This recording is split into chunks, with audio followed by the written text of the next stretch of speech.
Assalamualaikum warahmatullahi wabarakatuh. Selamat datang di channel Slamet Untung. Di sini tempatnya cerita-cerita horor dari kejadian nyata, kisah mistis, sampai yang bikin merinding sendiri pas malam hari. Jangan lupa klik subscribe dan nyalain loncengnya biar nggak ketinggalan cerita baru. Kalau udah siap, yuk langsung kita mulai ceritanya.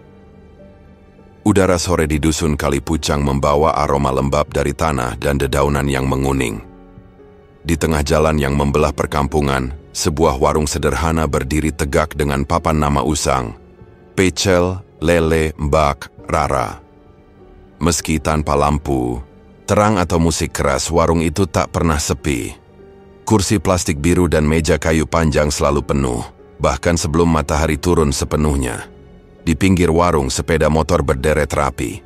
Beberapa anak muda berdiri menunggu giliran. Sebagian pelanggan terlihat memejamkan mata ketika menyuap sambal, seolah mengalami kenikmatan yang tak bisa dijelaskan dengan kata-kata. "Bu, sambalnya ini pakai apa sih? Nagih banget," tanya seorang pemuda kepada pelayan sambil menjilat sisa sambal dari jarinya. Pelayan itu hanya tertawa kecil. "Resep rahasia, Mas," kata Mbak Rara, ditumbuk dengan niat yang dalam. Di dalam dapur Mbak Rara berdiri membelakangi tungku. Wajahnya berkeringat meski angin dari celah dinding cukup deras.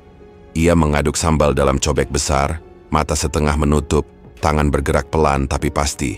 Di dekat kakinya ada baskom, penuh lele yang sudah bersih. Tak ada suara kecuali desis minyak dan napasnya sendiri yang pendek-pendek. 2 porsi lele, sambal dobel, meja ujung. "Mbah," teriak pelayan dari luar. Rara menjawab tanpa menoleh. "Siap." Setelah pesanan selesai, ia berjalan ke kamar sempit di belakang dapur. Di sanalah ia menyimpan barang-barang yang tidak boleh disentuh orang lain.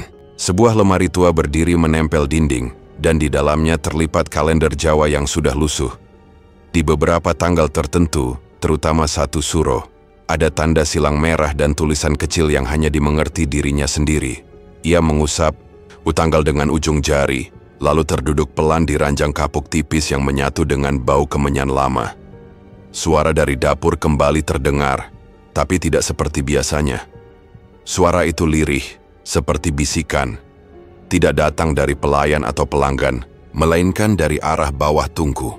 Rara tidak bergerak, matanya menatap pintu kamar yang setengah terbuka. Mulutnya bergerak perlahan, menggumamkan sesuatu, namun tidak terdengar jelas. Di luar, para pelanggan masih ramai. Ada yang bersenda gurau, ada pula yang makan dalam diam. Beberapa orang yang baru pertama kali datang tampak tercengang setelah mencicipi sambal, lalu segera memesan tambah. Seorang wanita paruh baya yang duduk sendirian sempat melirik ke arah dapur. "Aneh ya, Bu, saya sering ke pasar, tapi nggak pernah lihat Mbak Rara beli ikan," bisik wanita itu ke tetangganya. Iya, saya juga mikir gitu. Bahkan bumbu pun kayaknya nggak pernah beli. "Tapi warungnya nggak pernah sepi," jawab yang lain, berbisik lebih pelan sambil melirik ke arah pelayan. Suasana makin malam, dan satu persatu pelanggan mulai pulang. Tapi tidak seperti warung biasa yang tutup cepat, warung Mbak Rara baru benar-benar sepi setelah lewat tengah malam. Pelayan sudah disuruh pulang sejak jam 9, dan hanya Rara yang tinggal, membersihkan sisa-sisa kotoran dan mengelap meja tanpa terburu-buru. Ia menyapu lantai sambil sesekali menatap langit-langit warung, seolah khawatir ada sesuatu yang mengintip dari atas. Setelah semua selesai, ia kembali ke kamar, membuka kembali kalender Jawa itu, dan mendekatkan wajahnya. "Masih jauh," bisiknya pada diri sendiri. Tapi pikirannya tak sepenuhnya yakin. Ia merasa waktu bergerak lebih cepat dari seharusnya, dan suara dari dapur makin sering terdengar, kadang seperti napas, kadang seperti erangan. Rara tak pernah berani mengecek. Ia hanya menutup pintu kamarnya rapat dan tidur miring menghadap dinding, sambil menekan telinga dengan bantal. Esok paginya, pelayan datang lebih awal dari biasanya. Ia terkejut melihat Rara sudah berdiri di depan tungku. Wajahnya pucat tapi senyumnya lebar. "Bu, panjenengan tidur jam berapa?" tanya si pelayan sambil menggulung lengan bajunya. "Enggak tidur," jawab Rara pendek. "Kenapa, Bu?" Rara hanya diam, lalu menyerahkan daftar belanja palsu untuk dibawa ke pasar. Padahal, Dalam kenyataannya ia tak butuh itu semua. Di bawah tungku ada karung-karung kecil yang tak boleh dibuka. Ia punya bahan sendiri yang tak dijual di pasar manapun.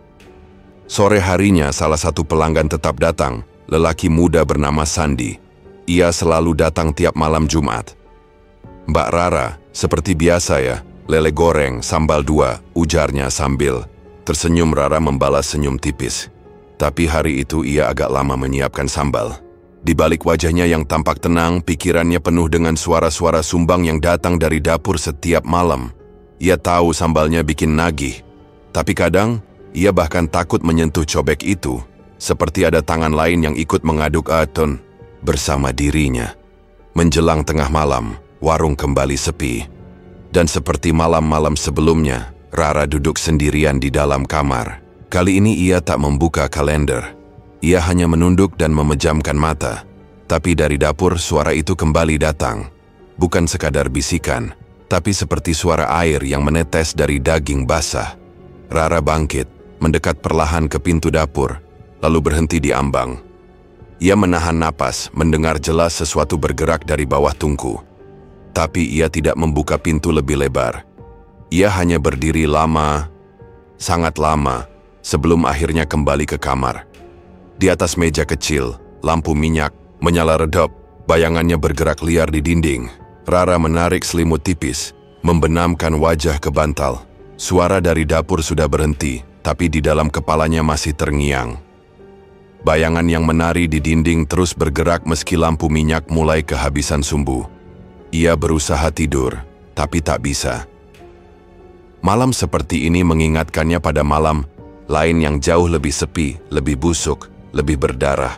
Malam ketika ia pertama kali tahu bahwa hidup tak akan pernah bisa dibersihkan hanya dengan sabun dan air.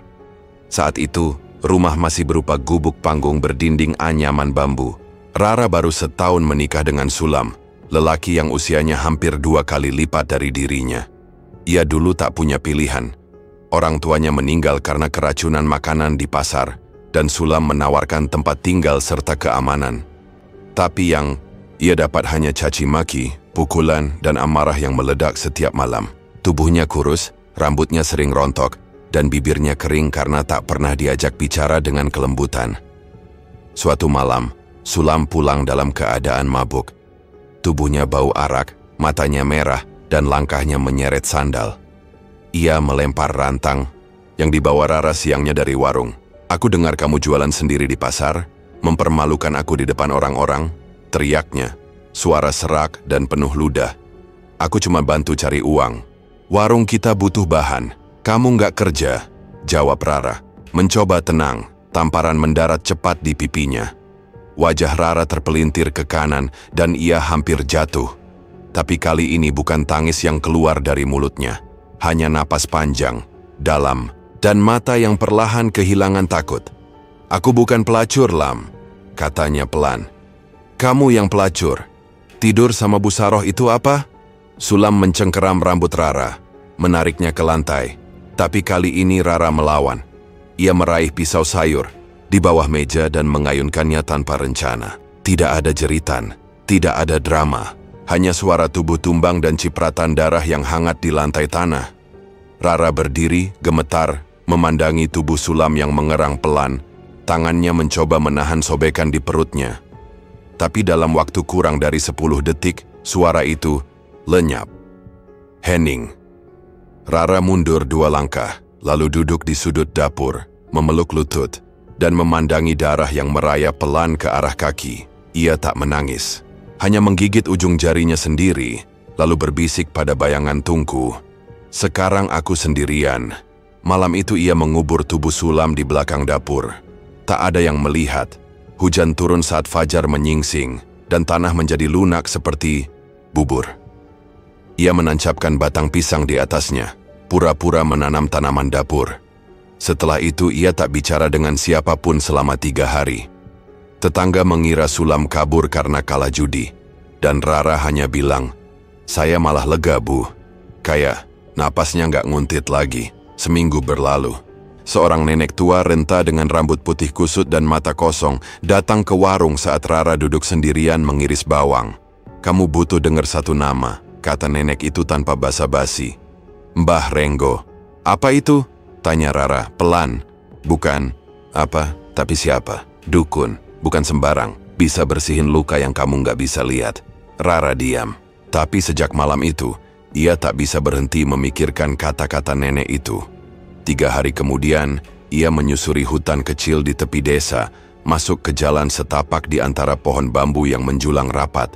Di tengah aroma tanah lembab dan udara berat, ia menemukan gubuk kecil yang hampir rata dengan tanah. Suaranya sendiri menggema saat mengetuk dinding. "Masuk," suara dari dalam pelan. "Kamu nyari jalan pendek, kan?" Rara membuka pintu. Di dalam hanya ada tikar, 2 lilin, dan seorang lelaki tua buta duduk bersila dengan mata tertutup kain hitam. Wajahnya keriput, tapi senyumnya tak asing, seolah sudah lama menunggu. "Aku ingin kaya." Tapi Rara berhenti bicara. Tenggorokannya tercekat. "Kamu baru ngebunuh orang." "Aku tahu," jawab Mbah Renggo ringan. "Itu belum dosa, kalau kamu tahu caranya menebus. Tapi kalau kamu cuma mau kaya, kamu harus siap dengan tukarnya." Rara tidak langsung menjawab, tapi tatapan kosongnya cukup menjadi tanda bahwa ia siap, atau sudah terlalu jauh untuk mundur. "Kamu harus kasih tumbal. Perempuan, setahun sekali, malam 1 suro. Dan untuk memulai, kamu harus buka tubuhmu malam ini. Biarkan makhluk pesugihan menyentuh kamu." Rara ingin menolak, tapi seperti ada sesuatu yang menekan dadanya. Ia hanya angguk pelan. Mbah Renggo menunjuk ke tikar. "Buka semua. Jangan ada kain, jangan ada kata." Dengan jantung berdebar, Rara menanggalkan kain jariknya satu persatu. Angin hutan masuk, lewat celah bambu membuat bulu kuduknya berdiri. Saat tubuhnya sepenuhnya telanjang, Mbah Renggo meniup lilin dan dunia menjadi gelap. Aroma kemenyan mendadak kuat. Lalu, ada kaki lain yang masuk pelan. Tidak menginjak lantai, tapi terasa berat di udara. Sesuatu mendekat. Wajahnya tampan, putih, bersih, tapi matanya hitam seluruhnya. Ia tak bicara. Hanya menunduk dan mencium leher Rara. Sentuhan bibirnya dingin, tapi lidahnya panas. Rara menggigil, tapi tidak menolak. Tubuh pria itu menyatu dengannya perlahan. Setiap gerakannya seperti menusuk ke dasar tubuh, tapi juga membebaskan. Tak ada rasa sakit, hanya gairah dan ketakutan. Rara mencengkeram, tikar menggigit bibir, matanya terpejam, sementara tubuhnya bergerak mengikuti irama gaib yang tidak bisa ia pahami. Saat selesai, makhluk itu berdiri, menatapnya sejenak lalu menghilang ke udara. Tidak ada jejak, hanya rasa hangat di antara pahanya dan air mata yang menetes tanpa alasan. Mbah Renggo menyalakan lilin kembali, wajahnya masih sama datar. "Kamu sudah mulai. Jangan mundur. Setahun lagi, tumbal pertama." Rara mengenakan kembali kainnya, tubuhnya gemetar. Ia tidak berkata apa-apa saat berjalan pulang menyusuri jalan setapak yang hanya diterangi rembulan pucat di balik kabut bambu. Udaranya lembab, tapi tubuhnya terasa kering. Kering oleh rasa takut, oleh kenikmatan aneh yang tak bisa ia ceritakan. Kepada siapapun, kakinya basah oleh embun dan lumpur, tapi yang paling basah adalah pikirannya, yang dipenuhi oleh bayangan tubuh putih itu. Tubuh dingin yang menyetubuhinya tanpa bicara, tapi membekas lebih dalam daripada lelaki manapun yang pernah menyentuhnya. Beberapa bulan setelah malam itu, warung pecel lele milik Rara mulai berubah. Meja-meja ditambah, papan nama diganti baru, bahkan lampu gantung kuning dipasang di atas terpal. Warung itu bukan lagi sekadar tempat makan, tapi sudah seperti keramaian kecil yang tak pernah tidur. Uang mengalir, dan nama Rara mulai dibicarakan dengan nada kagum. Tapi seiring makin ramainya warung, tubuhnya mulai lelah. Malam-malamnya tak pernah benar-benar tidur. Tubuhnya seperti menyimpan kenikmatan yang belum selesai, sementara pikirannya menolak untuk merasa puas. Dan saat itulah, Joko datang. Joko adalah pemuda berusia 23 tahun yang awalnya datang melamar, jadi tukang bersih-bersih. Wajahnya cerah, tubuhnya tinggi, dan kulitnya kecoklatan oleh matahari ladang. Rara menerimanya tanpa pikir panjang. tapi bukan karena kemampuannya menyapu atau mencuci piring. Tubuh Joko membuat Rara diam-diam membayangkan banyak hal. Ia belum pernah merasa lapar seperti itu. Lapar yang tak bisa dipuaskan hanya oleh makhluk gaib di malam suro. Pada minggu pertama, Joko tidur di balai bambu di dekat dapur.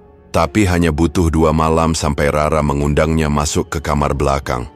"Kau dingin sekali malam ini, Jo," bisik Rara saat Joko baru selesai mengepel. Joko hanya tersenyum kikuk. "Anginnya nyusup, Mbak." Rara menggenggam tangannya. "Tidur di dalam saja.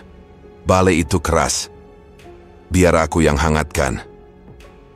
Malam itu Rara membuka kainnya sendiri. Tidak ada lampu. Hanya cahaya dari api dapur yang tersisa. Tubuh Joko yang kaku perlahan dilembutkan oleh sentuhan Rara. Ciumannya. Bisikan lembut yang ia ucapkan di dekat telinga. Joko membalas pelan-pelan, tubuhnya ikut terbakar. Mereka saling menjelajahi kulit, napas, dan hasrat yang sama-sama mendidih. Dada Rara naik turun, dan lengannya melingkar erat di leher Joko, seolah takut kehilangan rasa itu terlalu cepat. Dalam hitungan detik, suara ranjang mereka berubah jadi irama yang sulit disembunyikan. Nafas dan desah, sesak dan lepas. Dan ketika semua selesai, Rara tidak menangis seperti biasanya. Ia justru tersenyum. "Kamu boleh ulangi itu kapanpun kamu mau," katanya sambil menggigit pelan bahu Joko. Sejak malam itu, hubungan mereka menjadi rahasia warung. Joko bekerja lebih rajin, dan Rara tampak lebih segar di siang hari.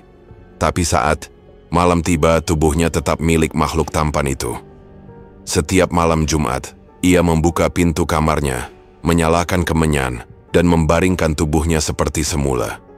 Makhluk itu selalu datang, tak peduli Rara sedang bersama siapa atau sedang merasa bahagia. Ia tetap muncul, menyentuhnya, menyentubuhinya dengan keheningan, dengan dingin, dengan tatapan mata gelap yang tak bisa ditolak.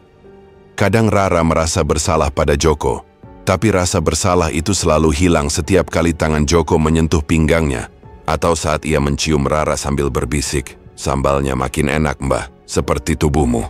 Namun suatu sore, saat Joko hendak mengambil ember pel di gudang belakang, ia mendapati pintu terkunci. Biasanya tidak. Ia mengintip lewat celah kayu dan melihat ada karung besar yang belum pernah ia lihat sebelumnya. Ada noda gelap di lantai. Joko mencium aroma besi, seperti darah. Ia tidak langsung bicara. Tapi malamnya, ia duduk di samping Rara dengan ekspresi yang tak biasa. "Mbak, itu karung di gudang, isinya apa ya?" Rara berhenti menyuap nasi. Matanya menatap piring, tidak menoleh. "Itu bekas ayam potong." "Kenapa?" "Warnanya kayak darah, tapi bukan darah ayam. Baunya beda." "Jo," Rara menatapnya kali ini. "Kadang kalau kamu terlalu penasaran, kamu bisa lihat hal-hal yang enggak perlu dilihat." Joko menelan ludah. Ia tahu peringatan itu bukan sekadar sindiran, tapi malam itu juga, ia memberanikan diri bertanya pada warga. Ia menemui Pak Wid, tukang parkir yang biasa nongkrong dekat warung. "Pak, Mbak Rara itu aslinya orang sini ya, Pak?" Wid mengangguk ragu. "Iya, tapi lama di luar." "Kenapa emangnya?" "Enggak, cuma penasaran aja." "Warungnya aneh, ya?" Pak Wid diam sebentar lalu menoleh dengan pelan. "Kalau kamu kerja di sana, kerja saja. Jangan tanya yang bukan urusanmu." Joko pulang dengan kepala berat. Tapi malamnya, saat tubuhnya sedang menyatu lagi dengan Rara di ranjang, pikirannya melayang ke karung berdarah itu. Ia mencium leher Rara, tapi hidungnya menangkap aroma lain. Bukan keringat, bukan sabun, tapi sesuatu yang basah dan menyengat. Rara memeluknya lebih erat, mencakar punggungnya, dan membisikkan kata-kata yang terdengar seperti, "Doa, aku milikmu, Jo. Tapi aku juga milik dia." "Dia siapa?" tanya Joko. Tubuhnya berhenti bergerak. Rara hanya menutup mata. "Nggak usah tanya." Beberapa hari kemudian Joko kembali mencoba membuka gudang saat Rara pergi ke pasar. Tapi pintunya kini digembok. Dan di sampingnya, ada botol kecil berisi cairan hitam yang berbau busuk. Di atasnya, ada kertas dengan tulisan aksara Jawa yang tak bisa ia baca. Hati Joko makin tidak tenang. Tapi setiap kali ia hendak pergi, Tubuh Rara selalu memanggilnya kembali. Ia jatuh cinta, atau mungkin hanya jatuh dalam ketagihan yang sulit, ia jelaskan. Sementara Rara semakin sering menyendiri di malam-malam yang tak diisi oleh Joko. Ia menatap kosong ke langit-langit, membiarkan tubuhnya disentuh makhluk itu tanpa perlawanan. Tapi kali ini makhluk tampan itu menatapnya lebih lama dari biasanya. Matanya tidak sekadar hitam, tapi kosong, seolah meminta lebih dari tubuhnya. Setelah selesai, Rara tak lagi berguling menutup tubuhnya. Ia duduk, menatap ke lantai, mengeratkan jarik di dada. Punggungnya masih basah oleh keringat, tapi yang membuatnya menggigil bukan angin malam, melainkan rasa yang terus tumbuh, jijik pada diri sendiri. Ia mencoba menarik napas panjang, tapi paru-parunya sesak. Wajah pria tampan itu, makhluk itu, masih ceclan di matanya. Ia datang bukan hanya untuk mengisi tubuh, tapi untuk mengambil sesuatu dari jiwanya. Dan Rara tahu, ia mulai kehabisan. Hari-hari berlalu dan warung tetap ramai. Namun tiap kali senja datang, mata Rara semakin gelap. Kalender Jawa di balik lemari menunjukkan waktu yang tak bisa dihindari. Malam 1 suro kedua tinggal 2 malam lagi. Rara belum punya tumbal. Di kamarnya, ia menghitung nama demi nama yang pernah mampir ke warungnya. Semua terlalu dikenal, terlalu sulit dihilangkan tanpa jejak. Ia butuh yang asing, mudah dibujuk, dan tak dicari siapa-siapa. Petang itu, Rara berdiri di depan warung seberang yang baru saja buka. Pemiliknya seorang ibu muda yang baru datang dari kota, membawa serta adik perempuannya untuk bantu melayani. Gadis itu sekitar 17 tahun. Polos, cekikikan jika diajak bicara, dan terlalu percaya pada senyum siapa saja. Namanya Sinta. "Sinta, kamu mau nambah penghasilan?" tanya Rara suatu siang, berpura-pura santai sambil membawa 2 bungkus nasi untuk ditukar lauk. Sinta mengangguk cepat. "Mau, Mbak. Apaan?" "Aku ada kenalan di kota. Butuh pelayan buat bantu jualan baju di pameran. Gampang. Cuma 3 hari. Nanti aku anterin sendiri. Kamu dapat uang makan, uang saku, semuanya." Sinta terlihat ragu sejenak, tapi Rara pandai bermain nada suara. Ia merendah, mengelus tangan Sinta dan berkata, "Kalau kamu tertarik, malam ini kita berangkat ya." "Enggak, usah bilang siapa-siapa dulu. Biar kejutan pas pulang bawa uang." Malamnya Sinta datang ke warung Rara dengan tas kecil. Rara menyambutnya dengan senyum lebar dan teh manis yang sudah diberi cairan bening dari botol kecil di rak bumbu. Tak butuh waktu lama, Sinta limbung, lalu tertidur di tikar. Rara memandangi wajah polos itu lama sekali. Ada sedikit rasa nyeri di dadanya, tapi ia telan bulat-bulat bersama sisa tehnya. Ia menyiapkan pikulan bambu, membungkus tubuh Sinta dalam kain batik, dan menutup wajahnya dengan caping. Sepanjang jalan ke hutan tak ada suara. Hanya langkah Rara dan berat napasnya sendiri. Mbah Renggo sudah menunggu di altar tanah, di tengah lingkaran batu, dengan kemenyan menyala dan asap yang melingkar seperti ular. "Cepat. Waktunya sempit," kata Mbah Renggo tanpa membuka matanya. Rara mengangguk dan membuka kain Sinta. Tubuh itu masih lemas, mata tertutup, bibir setengah terbuka. Rara menunduk, lalu melepaskan pakaiannya sendiri. Jarik dililit pinggang, dada terbuka. Ia berlutut di tanah dingin, menunggu makhluk itu datang. Angin di sekitarnya mendadak berat, seperti udara berubah menjadi daging. Dari balik pepohonan, siluet muncul. Lelaki tampan itu. Wajahnya sempurna, tapi matanya tidak punya cahaya. Ia berjalan pelan ke arah Rara, telanjang, tanpa malu. Setiap langkahnya seperti menekan bumi. Rara menahan napas saat pria itu berdiri tepat di depannya. Ia menunduk, dan makhluk itu mencium dahinya. Bibirnya dingin, lalu turun ke pipi, lalu ke leher. Tubuh Rara mulai bergetar, tapi bukan ketakutan yang datang, melainkan gairah. Gairah yang menyakitkan, seperti luka yang minta disentuh. Makhluk itu mendorong Rara perlahan ke tanah, tubuhnya menindih, dan dalam hening, mereka menyatu. Gerakannya pelan, dalam, seperti ingin mencetak kenangan ke daging. Rara menggigit bibirnya, mencengkeram tanah, tubuhnya melengkung, menerima setiap tusukan. Itu dengan rasa yang tak bisa dijelaskan. Ia mendesah, tapi suara itu bukan kesenangan, melainkan pengakuan bahwa ia sudah menjadi milik sesuatu yang tak bisa dibatalkan. Setelah beberapa menit, tubuh makhluk itu memudar. Ia berdiri, menatap Rara sebentar, lalu menghilang dalam asap.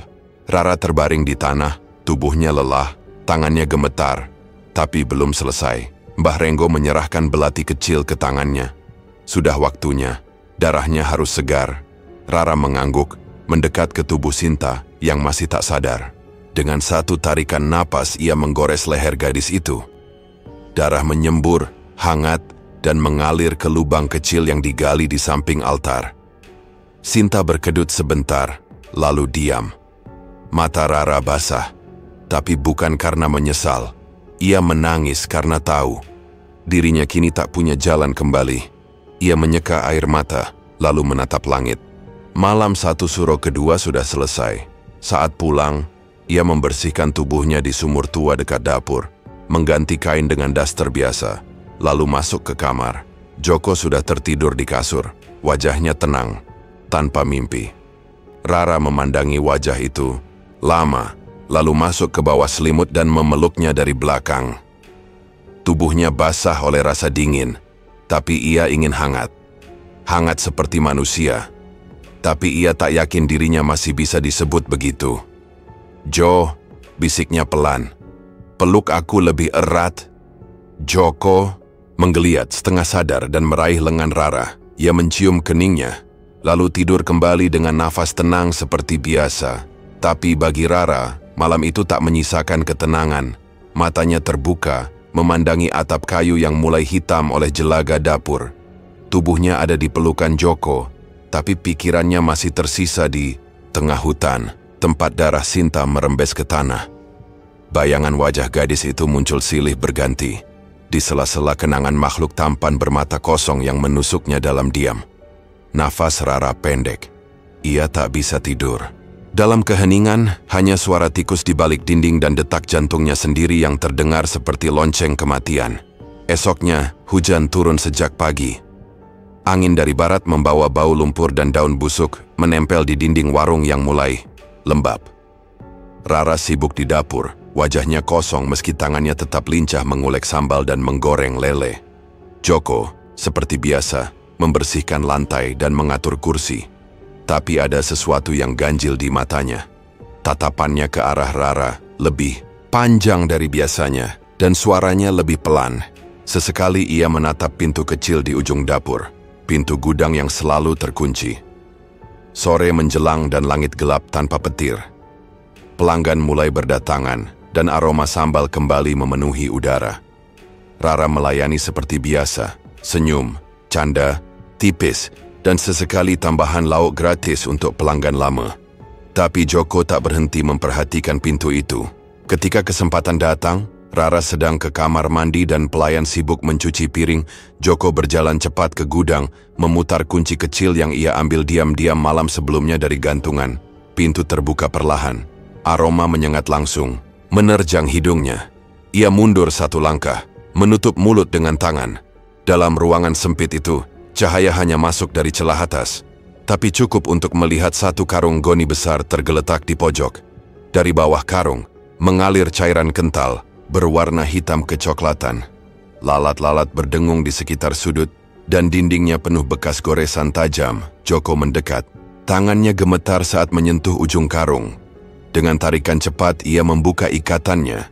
Di dalamnya, potongan daging membiru, tulang kecil yang tak mungkin milik ayam, dan rambut panjang yang menempel di sisi karung. Ia mundur sambil terisak. Kakinya tersandung baskom logam dan suara denting membuat Rara keluar dari kamar mandi tergesa. "Jo!" Suara Rara keras. "Ngapain kamu di situ?" Joko membeku. Matanya basah. Wajahnya pucat. Itu manusia, Mbak." Rara tidak menjawab. Ia hanya berdiri di ambang pintu.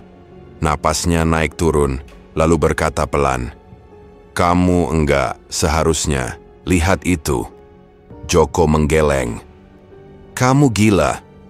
Kamu bunuh orang ya, yang di dalam itu.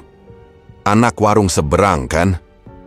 Rara melangkah masuk, menutup pintu perlahan. Dengar dulu. Kamu nggak ngerti semuanya. Apa yang harus dimengerti? Ada potongan tubuh di sini, Rara, potongan tubuh. Aku bisa jelaskan. Aku mau pergi, Joko berbisik. Aku akan bilang ke warga. Ini enggak bisa didiamkan.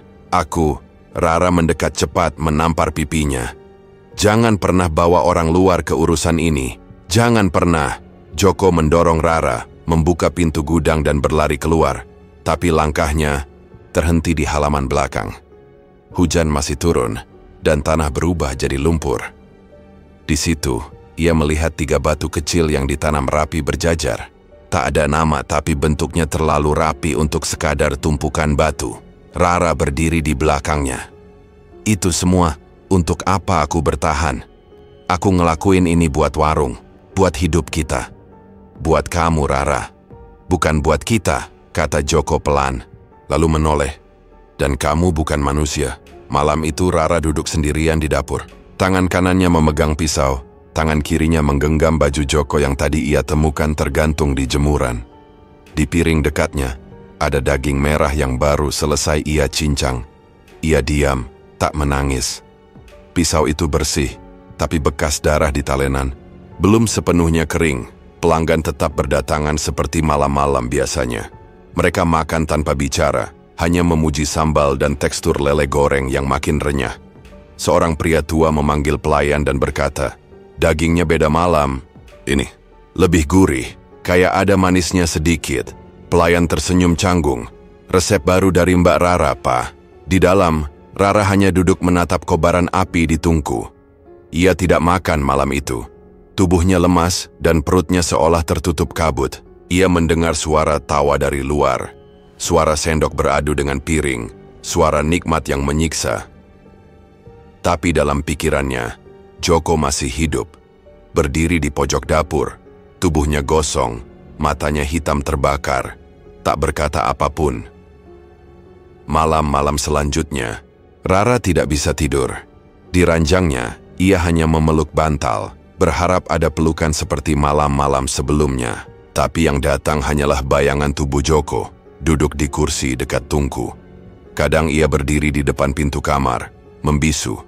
Kadang ia muncul di cermin saat Rara menyisir rambutnya. Rara berhenti makan. Ia hanya minum teh pahit, kadang menyeduh, air panas tanpa rasa. Lidahnya mulai tumpul dan tubuhnya menyusut. Tapi warung tetap ramai. Seakan dunia luar tidak tahu bahwa daging dicobek itu berasal dari tubuh yang dulu mencumbunya di malam sunyi. Suatu malam, ia duduk di dapur tanpa lampu. Api kecil di tungku masih menyala. Di hadapannya bayangan Joko berdiri, diam seperti malam-malam sebelumnya. Tapi kini, mulutnya mulai membuka, perlahan. Seolah hendak mengatakan sesuatu, namun tak ada suara yang keluar. Rara menunduk, memeluk tubuhnya sendiri, dan bergumam tanpa suara, "Jangan bilang apa-apa, aku tahu. Aku tahu." Tubuhnya menggigil bukan karena dingin, tapi karena kebenaran yang pelan-pelan menggigit pikirannya. Ia sadar, waktunya hampir tiba lagi, dan ia belum punya siapa-siapa untuk dikorbankan. Esoknya, pagi belum benar-benar terang ketika suara ketukan di pintu dapur terdengar berat. Rara membuka dengan langkah ragu. Di sana berdiri Mbah Renggo, mengenakan sarung kumal dan membawa gulungan kalender Jawa tua yang sobek ujungnya. "Waktumu tinggal 2 minggu," katanya pelan, lalu menyerahkan kalender itu. Rara menerima tanpa bicara. Tangannya gemetar saat membuka lipatan demi lipatan. Tanggal yang ditandai merah sudah dekat. Ia menghitung dengan jari, memastikan bahwa waktu yang diberikan tak salah. Desa ini makin terang. Semakin banyak mata yang terbuka. "Kau harus lebih hati-hati," lanjut Mbah Renggo.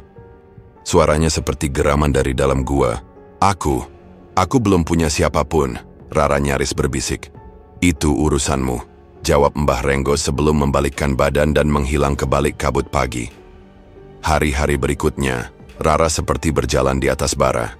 Ia menatap satu persatu gadis, muda di desa, Tapi semuanya terlalu dikenal, terlalu dekat, atau terlalu dijaga, hingga matanya berhenti pada satu nama, Sari. Anak kepala desa, usianya baru 18, tubuhnya kurus, wajahnya bersih, dan setiap sore datang ke warung membantu membereskan piring-piring karena ibunya yang sakit keras tak mampu kerja lagi. Sari manis dan penurut, mudah diarahkan, tapi juga mudah dicari. Rara mencoba menepis pikiran itu, tapi tiap malam wajah Sari muncul di benaknya, beriringan dengan suara makhluk itu yang semakin sering datang. Dan kini, ia datang berbeda. Malam-malamnya, kembali dipenuhi aroma kemenyan yang terbakar pelan. Tapi saat makhluk tampan itu muncul, wajahnya berubah. Bukan lagi wajah asing tanpa ekspresi. Kini wajahnya adalah wajah Joko. Tapi matanya tetap hitam legam, tak punya ujung. Tubuh Rara direngkuh paksa. Tidak ada kelembutan seperti sebelumnya. Kali ini ada tekanan, ada kemarahan, ada luka. Ia diseret ke ranjang, jariknya disingkap paksa, dan tubuh dingin itu menindihnya dengan keras. Nafas Rara tercekat, tapi tidak menolak. Ia justru membuka diri, menerima tusukan demi tusukan yang membuat tubuhnya bergetar dan jari-jarinya mencengkeram bantal. Gairahnya bercampur dengan rasa bersalah, ketakutan, dan sisa rindu pada Joko yang tak selesai. Makhluk itu menggigit bahunya, tidak dalam, tapi meninggalkan bekas. Lalu menekan lehernya sampai suara napasnya menjadi lirih. Rara meronta lemah, tapi tubuhnya tetap terbakar. Di akhir sesi, makhluk itu menatap wajahnya dalam-dalam, lalu menghilang, meninggalkan aroma tanah basah yang menusuk hidung. Rara bangkit dari ranjang dengan tubuh lelah dan memar di pundak. Ia menatap cermin dan melihat dirinya sendiri seperti bukan siapa-siapa. Matanya bengkak, bibirnya kering, dan kulitnya penuh guratan merah. Paginya, ia duduk di dapur, mencampur sambal dengan tangan gemetar. Kali ini ia tak sadar bahwa satu genggam batu kecil ikut masuk ke dalam cobek. Ia menumbuk keras, terlalu keras, sampai serpihan batu tercampur dengan sambal. Pelayan yang datang mengambil pesanan tak berkata apa-apa. Tapi malamnya, pelanggan mulai mengeluh. Sambalnya kok ada yang aneh ya? Kayak ada pasirnya, kata yang lain. Namun tak satu pun berani memprotes langsung. Nama Rara terlalu besar untuk dilawan di warung itu. Di dalam dapur Rara mulai berbicara sendiri. Ia tertawa tiba-tiba. Kadang diam, lalu menangis. Pelayan sempat mendengar Rara memanggil nama Sari pelan-pelan, sambil mengaduk wajan berisi minyak mendidih. Sari, kamu suka sambal? Nanti Mbak buatin. Yang istimewa, Sari tetap datang tiap sore, membantu menyapu dan merapikan meja. Ia menganggap Rara seperti kakak sendiri, tapi tiap kali ia membelakangi, mata Rara tak bisa lepas dari punggung kurusnya. Dalam kepalanya, Sari sudah telanjang, tertidur, tak berdaya. Malamnya, Rara menulis nama Sari di sobekan kalender, lalu menatapnya lama sekali. Ia menatap seperti menatap wajah sendiri, wajah yang dulu tak berdarah. Tapi malam itu, makhluk tampan datang lagi. Kali ini tubuhnya lebih besar, dan saat ia menyentuh Rara, jari-jarinya meninggalkan bekas hangus di kulit. Rara tak melawan. Ia membuka kainnya, membiarkan tubuhnya dikuasai, dijajah, disakiti. Saat selesai, tubuhnya memar. Tapi bukan itu yang membuatnya takut. Yang membuatnya takut adalah ia menikmatinya. Ia bangkit perlahan, lalu membuka dapur. Angin malam dingin masuk membawa bau tanah dan darah. Rara berdiri di ambang pintu, diam. Matanya menatap gelap tapi pikirannya terang, terlalu terang hingga menusuk. Dalam kepalanya, satu nama bergema seperti mantra yang tak bisa ditolak. Sari. Lidahnya sudah terbiasa menyebutnya diam-diam, tapi malam itu ia ucapkan keras dalam hati, seperti menutup doa. Keesokan harinya, Sari datang ke warung seperti biasa, membantu menyapu, menata sendok, menyiapkan air minum di galon. Rara menyambutnya dengan wajah yang berbeda. Senyumnya tipis dan sorot matanya kosong. Ketika pelanggan mulai sepi menjelang sore, Rara menghampiri Sari yang sedang duduk di bangku kecil sambil memijat kakinya. Sar, kamu capek ya? Sari menoleh dan tertawa kecil. Iya mbak, tapi enggak apa-apa. Aku mau ajak kamu ke kota malam ini. Cuman sebentar, ada kerjaan bantu angkut barang.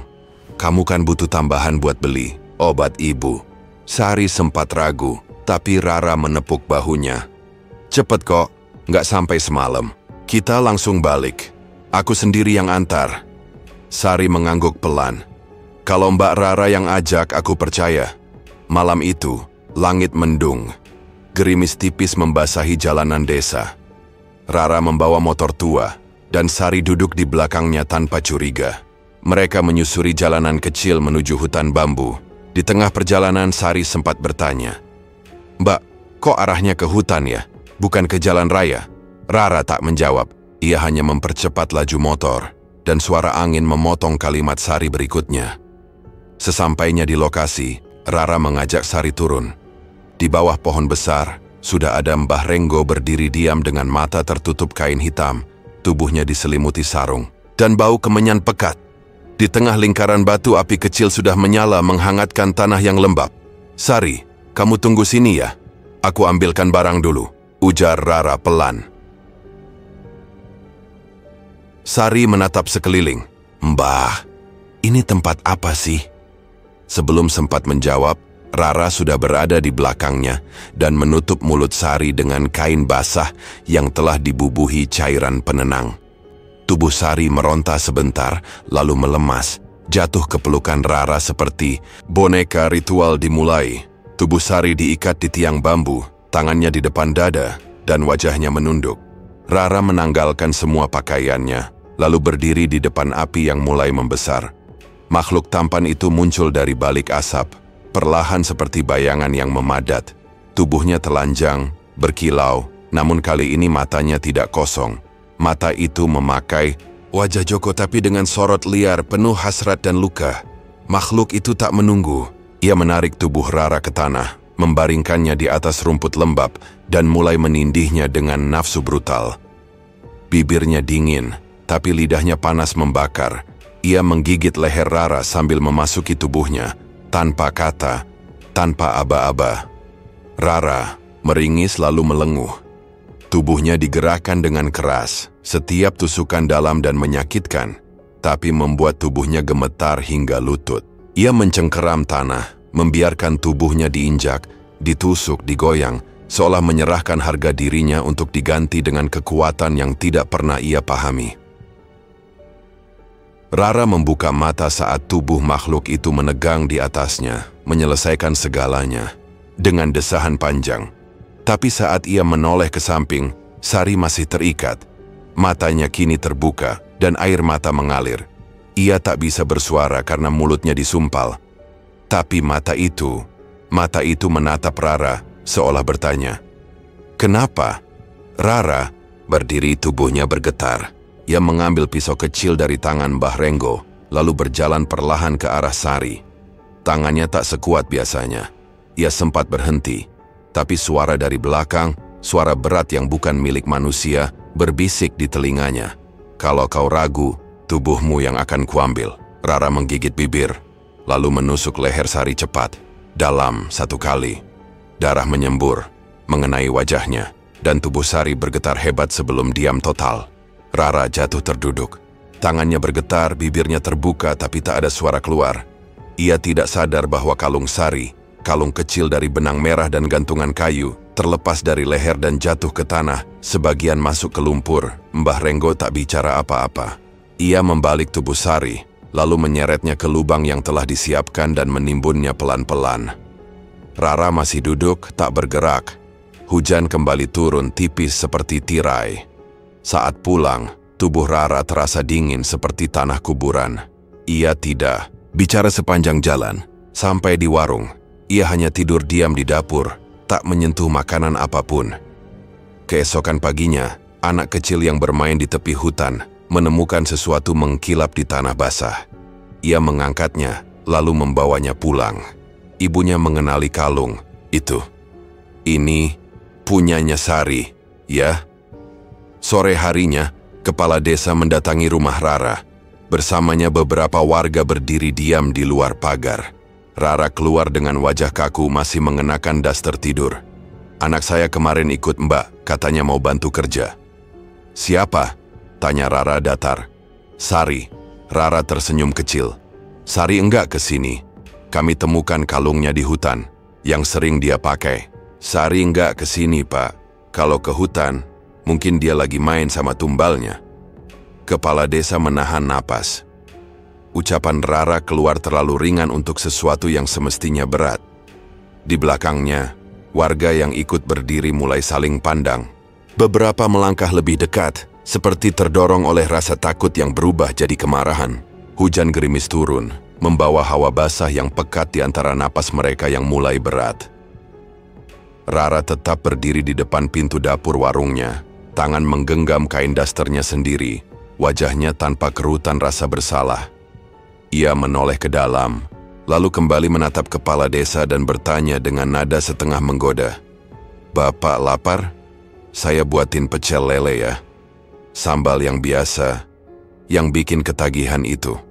Warga mulai masuk. Beberapa memeriksa dapur. Mereka tak menemukan mayat.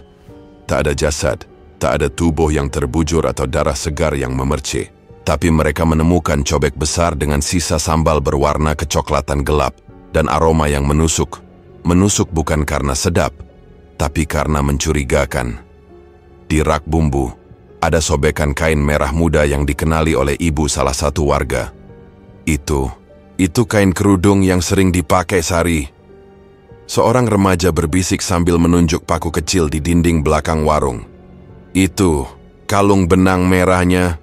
Kepala desa masuk pelan, menatap Rara yang berdiri sambil tetap tersenyum. Ini warung apa, Mbak? Rara tak menjawab. Ia hanya mengangkat cobek yang masih basah oleh sambal dan meletakkannya di atas meja. Warung rasa. Rasa nikmat. Rasa menyesal. Di mana anak saya? Tanya kepala desa. Kali ini tanpa nada. Rara menatapnya. Mata mereka bertemu.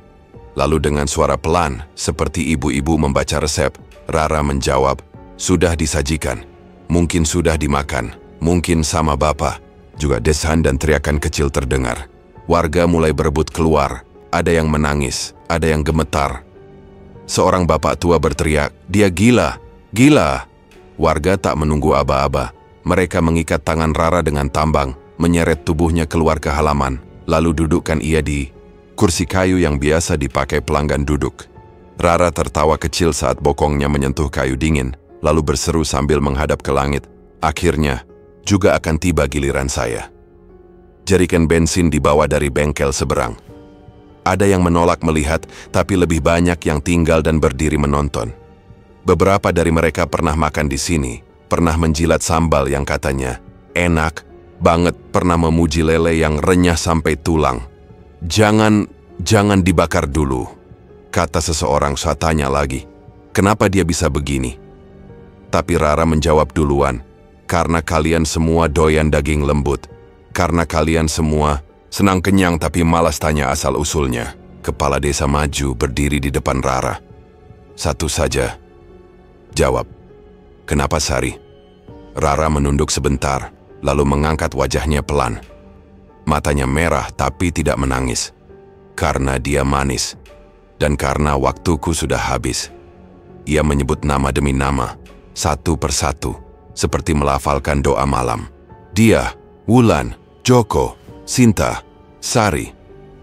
Suaranya pelan tapi jelas, dan tiap nama membuat tubuh warga semakin kaku. Bensin disiram. Rara diam, tidak melawan. Saat korek api dinyalakan, ia menengok ke kanan dan melihat kobaran kecil mulai menyentuh ujung kaki kursi. Makhluk itu pasti senang malam ini, katanya, pelan, sebelum api mulai menjalar ke pinggulnya. Teriakannya bukan seperti orang kesakitan, tapi seperti seseorang yang melahirkan rahasia terakhirnya ke dunia. Tubuhnya menggelinjang, lalu mendongak, lalu diam. Api membesar. Aroma kayu terbakar bercampur dengan bau daging dan sambal gosong. Warga menutup mulut. Tak ada yang bicara, tak ada yang berani memadamkan. Ketika nyala api padam dan asap mengambang malas di udara, yang tertinggal hanya kerangka kursi hitam arang dan bayangan Rara yang sudah tak berbentuk. Di samping kaki kursi, kalender Jawa terbuka, halaman terakhir menganga. Kosong. Tidak ada tanda. tidak ada garis merah, dan di atas salah satu meja di pinggir warung, satu piring pecel lele masih tersaji utuh. Nasi masih hangat, lele masih beruap dan sambalnya tidak berubah warna sedikit pun. Tak ada yang tahu siapa yang terakhir menyajikannya. Tak ada pula yang berani menyentuhnya. Cerita pun berakhir. Semoga kalian suka dan bisa ambil pelajaran dari setiap kisah yang ada. Kalau kalian punya cerita horor pribadi atau kejadian mistis di sekitar kalian, tulis di kolom komentar. Siapa tahu bisa kami angkat jadi video selanjutnya. Jangan lupa like, share, dan subscribe biar channel ini terus berkembang. Sampai jumpa di cerita berikutnya. Wassalamualaikum warahmatullahi wabarakatuh.